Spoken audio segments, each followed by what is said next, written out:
Hello, and thanks for joining us for our special Chicago Tonight coverage of the Democratic National Convention. I'm Brandis Friedman. It's a historic evening. Kamala Harris accepts the Democratic nomination for President of the United States, little more than a month after President Joe Biden bowed out of the race and threw his support behind the vice president. Our Amanda Vinicky is live now from inside the United Center with a look at what Vice President Harris had to say tonight to delegates and the nation. Amanda.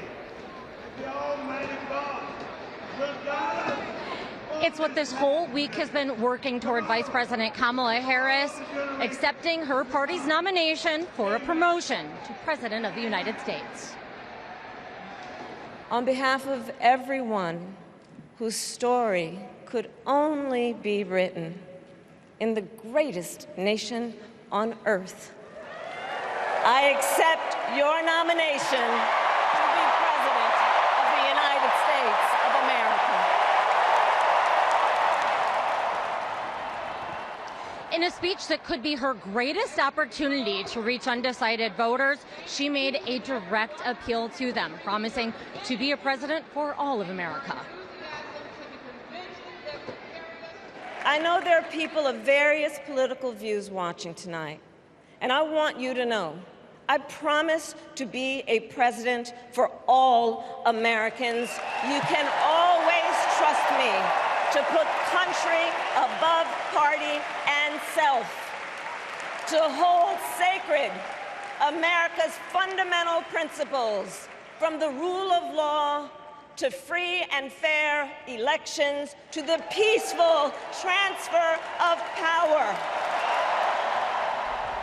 Former President Donald Trump likewise made an appeal, tried to do a softer tone to, like I said, an appeal to uncommitted voters, that is, when he accepted his party's nomination in Milwaukee last month at the Republican National Convention. But Harris says that America cannot go back to the bitterness, to the cynicism of Trump, who she said would use the power of the presidency to jail anyone that he considers an enemy. She says that Republicans under Trump are out of their minds, wanting to abandon Ukraine, working to give tax cuts to the rich, and wanting to enact a national ban on abortion. Tonight, in America, too many women are not able to make those decisions. And let's be clear about how we got here. Donald Trump handpicked members of the United States Supreme Court to take away reproductive freedom.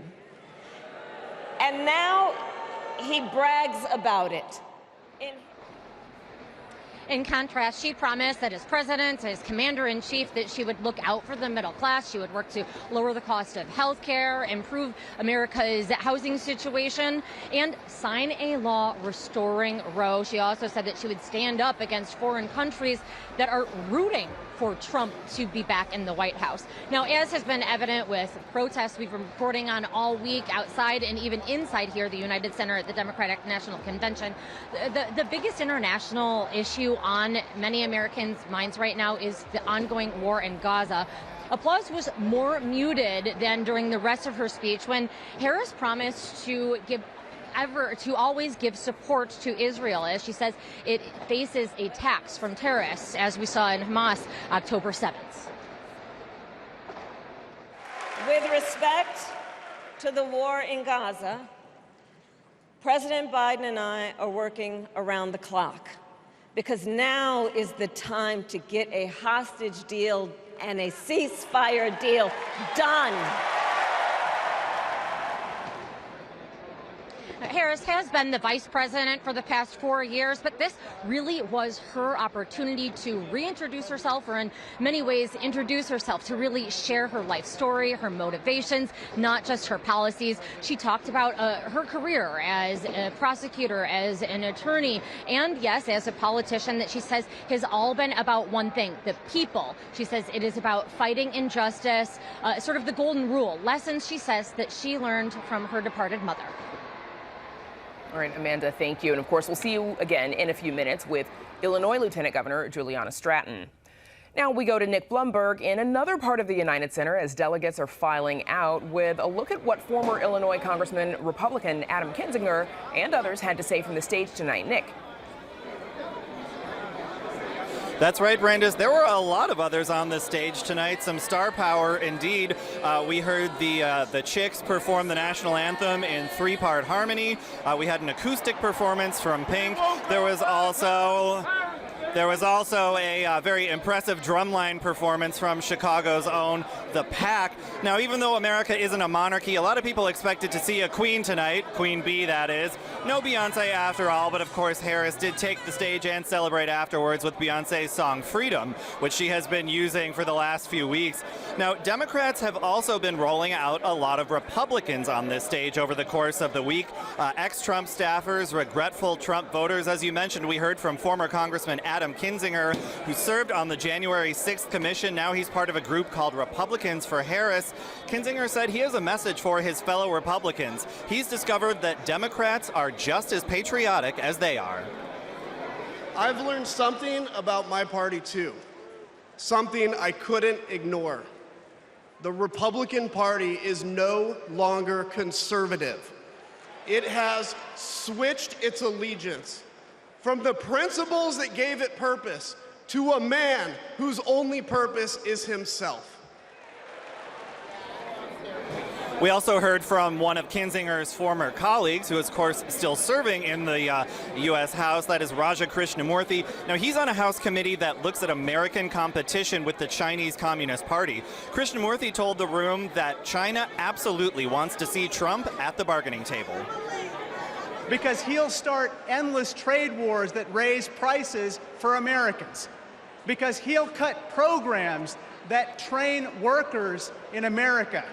But most of all, Trump will pit American against American.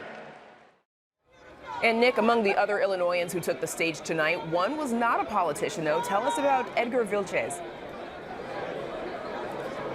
That's right. He spoke along with a group of people during the convention that they billed as a conversation about gun violence. 2 years ago, he was a high school junior in Belmont-Cragen. He and a classmate were just outside school grounds when that classmate was shot and wounded in a drive-by. They say schools are for learning, and I did learn a lot that day. I learned how to run, how to hide and drop, that what happens in the news can happen to me. But I learned something else too, that we can write and must write a new story if we choose to. We've heard a lot of messages like that throughout this week, somber, reflective, heartfelt, touching on not just gun violence, but things like fertility struggles, wrongful imprisonment, surviving sexual assault. But Democrats have also been emphasizing a message of joy. It's almost become a running joke to count how many times you hear the word. And they've also been deploying something that they're not always known for, a sense of humor. Groceries, gas, housing, healthcare, taxes, abortion. Trust Donald Trump and JD Vance to look out for your family? Shoot, I wouldn't let those guys, I wouldn't trust them to move my couch. Protect public television. Brandis, it's been a long week and people are tired. It's me, I am people. But there is a lot of enthusiasm. This was a packed house in the United Center tonight, so packed they eventually stopped letting people in. Clearly, this group of people is ready to go forth, and as Harris and her surrogates have been saying all week, fight and win. Brandis. Nick, we too are people, and it sounds like you've got at least one fan of public broadcasting somewhere in the area. Thanks, Nick. We'll see you again in a few minutes for Spotlight Politics. But first, joining us now with their takeaways from the final night of the Democratic National Convention are Santita Jackson, political analyst and host of the Santita Jackson Show. She also attended Howard University with Kamala Harris, and State Representative Travis Weaver from Peoria. Welcome back. Thanks for joining us again. So first, let's get your reactions to what we heard from the Vice President tonight. Representative Weaver, I'll start with you. What'd you think? Well, I think that she can give a good speech. There's definitely no doubt about that. I continue to feel like I'm missing some substance. One thing that I did think was interesting in her speech is she said, just imagine a Donald Trump presidency. And the nice thing is that we don't have to imagine it. We lived through it. We lived through a closed border. We lived through a growing economy. We lived through a world that was at peace. And then the title changed hands. Now we don't have those things anymore. So I can imagine that presidency, and that's what I would like to see happen this November. Santita Jackson? Well, you know, I saw a woman who told me that she had her client, it will be the people, it's us. His client has been himself. And that is something that we got a chance to see. You got a chance to see someone who spoke to our aspirations as opposed to President Trump, who speaks to our frustrations. You know, people don't remember what you said, they remember how you feel. And that's what this was tonight. Tonight, this was about that, how she was going to make us feel. I think there's time for us to get more and more details, and that's forthcoming. And I'm excited and anxious to see that. But right now, tonight, she gave America what we needed. We needed to know, can we trust you? Do we feel comfortable with you having access to the nuclear codes? Do we feel comfortable that you can get in the room and be a leader? And I think she showed us tonight that she is up to the job. I do. Representative, we heard tonight from former Illinois Congressman Adam Kinzinger. Over this week, as Nick was just reporting, we've heard from several Republicans or former Republicans, even tonight hearing Kinzinger say the party is no longer conservative. It is the party of Trump. What do you make of that? Well, people change parties. It's not uncommon. Adam Kinzinger went from the right to the left. I actually expect later this week or next we'll see RFK come to the left to the right. Actually, I knock on doors quite a bit as I'm campaigning for other folks, and I see a lot of people at doors that used to be Democrats and are now Republicans, and they say, I want a party that is not going to make my gas expensive. I want a party that cares about my groceries. I want a party that invests in American citizens rather than illegal immigrants. And so Adam Kinzinger is one person that we lost in the Republican Party, but what I'm seeing more broadly is independents and people from the left that are seeing the reasons that we can be successful together are conservative values. Santita? But I think it's showing that we're also much more nuanced in our politics. People are not hard left, hard right. People really want some answers. Inflation has beaten everybody up. More and more Americans cannot send people to college. Who can imagine that the University of Chicago is $100,000 a year, undergraduate? That is just entirely too expensive. Have you been to the grocery store lately? You can spend $100 and not get a slice of meat. But Kamala says that on day one she's going to fix inflation. Why not yesterday? Well, why not the last 3 years? I think what you do is you put policies in place, and Or are they? Well, we're going to see, and I think we have to give her time to do that because it took time for President Trump to roll out policies too, and then when you start governing, those policies change because you have other realities to deal with. I'm not giving you pushback. I'm just saying that tonight she gave us what you give us typically on a night like this. She let us know how you feel. The convention stuff. All right, so more of this to come from Santita Jackson and State Representative Travis Weaver. Thanks so much. Now we go back to the United Center where Amanda Vinicky is with Illinois Lieutenant Governor Juliana Stratton. Amanda.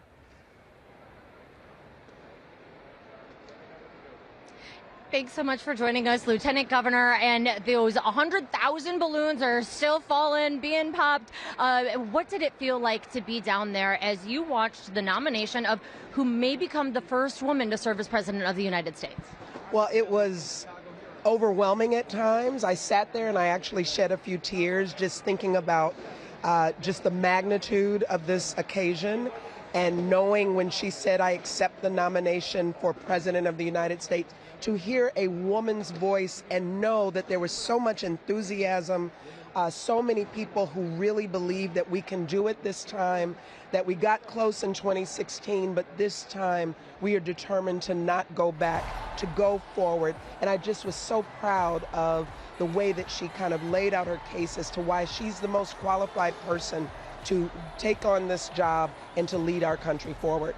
She didn't talk much, if really any, from what I heard, although it was hard to hear in here sometimes because of all the applause, about being a woman and what that meant. Why do you think that is? Should she have, or is that not needed?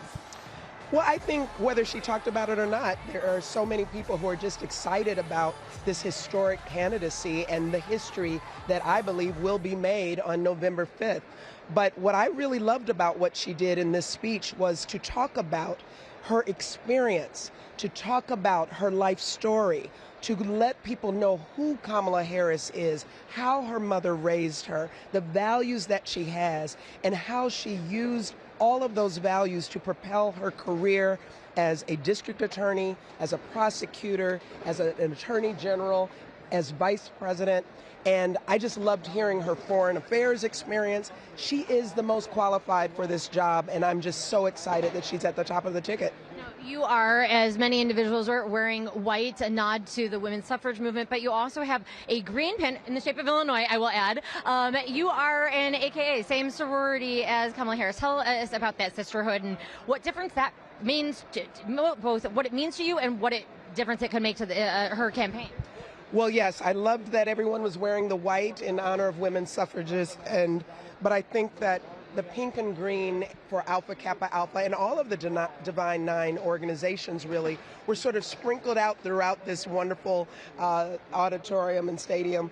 And it was just an opportunity to just express a little support for our Divine Nine sister and to let her know that we stand with her.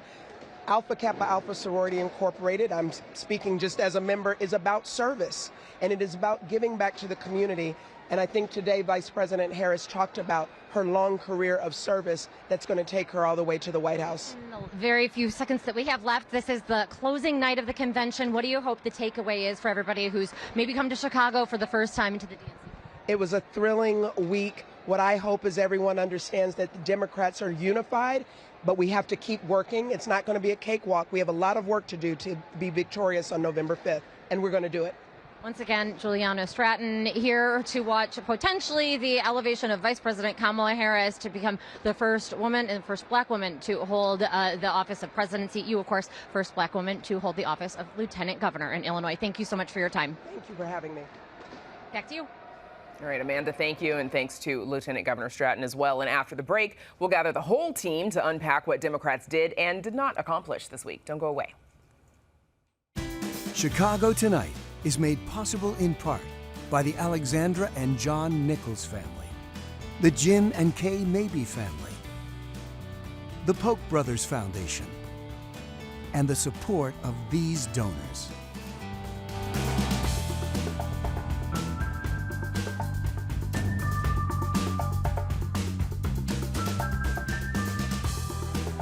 And joining us once again is our Spotlight Politics team, Amanda Vinicky, Heather Sharon, and Nick Blumberg. Also back in the studio are our guests for tonight, Santita Jackson and State Representative Travis Weaver. So, Santita, I want to start with you. Lots to talk about, of course, but how are you feeling in, this historic moment? As we mentioned, you attended college with Kamala Harris. What does it mean to you to see her nominated? And as a member of the Divine Nine, okay, she can't get it completely right. She's Alpha Kappa Alpha, I'm Delta Sigma Theta.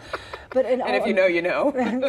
Okay, but really, in all seriousness, we're all very, very excited, whether we're in sororities or not, whether we've been to college or not. It's an exciting moment for everybody. All the boats who've been stuck at the bottom, it's important for us to see a woman on the ticket, to see a person of color on the ticket, to see someone who didn't come from privilege.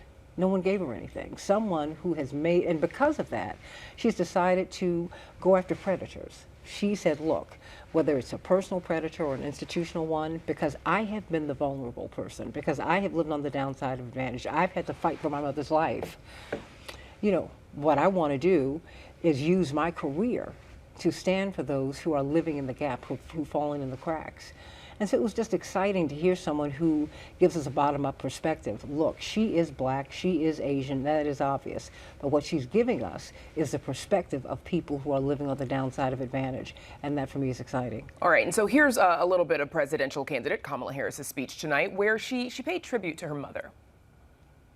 She taught us to never complain about injustice, but do something about it. Do something about it. That was my mother. And she taught us, and she also taught us, and never do anything half-assed. That might be the first time that line has been used in a presidential nominee acceptance speech. Representative Weaver, she told us a little bit more about who she is tonight. What was missing? What didn't you hear? Well, I just would say she sounds like my own mother. My mom would say, if you're going to do it all the way. I think back to my comments earlier. I would still like to hear more about her economic policy. Having a sitting vice president who is now the Democrat nominee for president for the last I think, 35 days, still no interviews. You know, you can glean some things out of a speech, but at some point, she's going to need to face the camera. She's going to need to face the American people and have the answers to the tough questions about the economy, immigration, the world that's at war right now. I think there's a lot of things that we still have left to be understood. Heather, among the issues tonight was celebrating the military, backing law enforcement. There were some other issues as well, but this one in particular, why such an emphasis on that?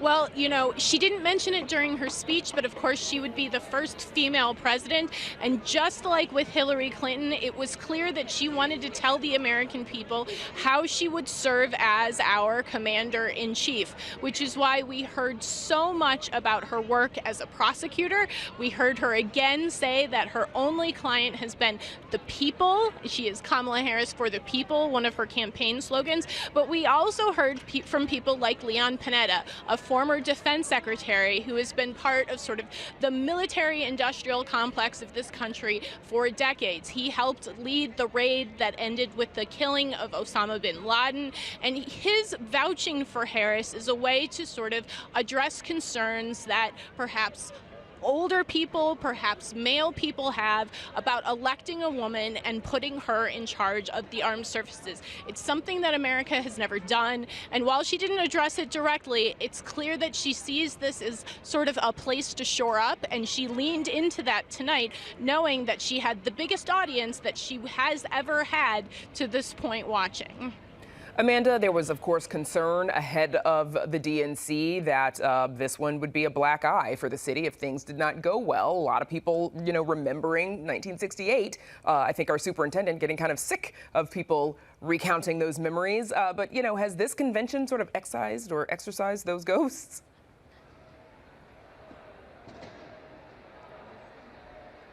You know, I think it certainly has. You heard a lot of people talking about how wonderful Chicago is. And in fact, this morning, you know, the Illinois delegation has its breakfast. And so I tried to ask many of the members of city council, other Chicago residents who are elected leaders, what they thought about it. And they said, yes. Some said they don't believe that this is a reputation that is deserved, that this is a reputation Chicago has received unfairly, and it's because of the Republican Party. Others said, yeah, you know, there are some things that the convention showed could be done differently, and it's not just, Brandis, the protests. It's things like more CTA trains. When there were long lines on the blue line, that we heard that the CTA brought in more. And so one alderman said, this has demonstrated that Chicago can really do it. The city is always beautiful. It's generally a very clean city, but the city stepped up its game. And so these are the sort of things that they want to continue, and they said that now that Chicago has shown it can be done, it should be kept up. That is. It's been a long 4 days, Amanda. Nick, you were at a meeting of the Women's Caucus earlier this morning where you heard from a former Illinois Democratic Party chair as well as a couple of big TV stars.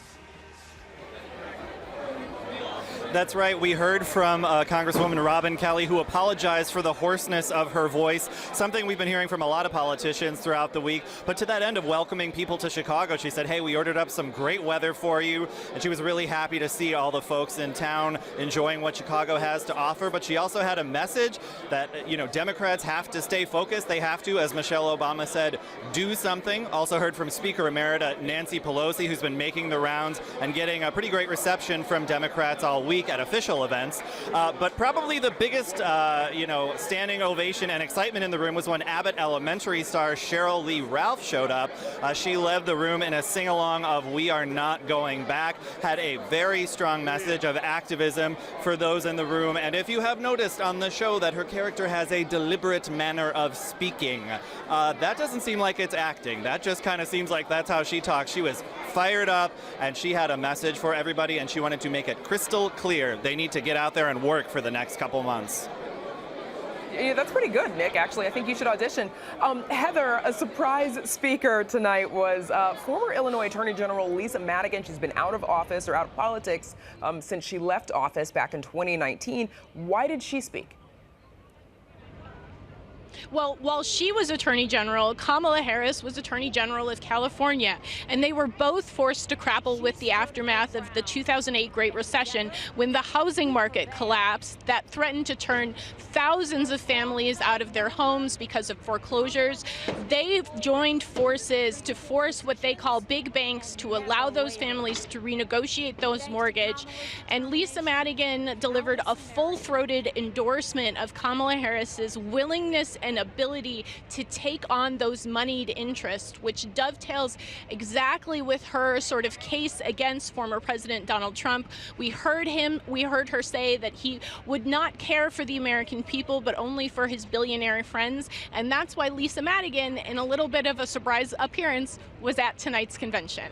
Yep, that was. All right. It's been a fun week, everybody. That's Spotlight. Thanks, team. Amanda Vinicky, Heather Sharon, Nick Blumberg. Our in-studio guests, thank you for sticking with us. Representative Travis Weaver and Santita Jackson. Thanks to you all for joining us. That is our show tonight. A quick shout out to all our reporters, producers, our awesome technical crew for all of your hard work this week. Thank you all. Be sure to join us tomorrow for the Week in Review, and what a week it was. Now, for all of us here at Chicago Tonight, I'm Brandis Friedman. Thank you for watching. Stay healthy and safe, and have a good night.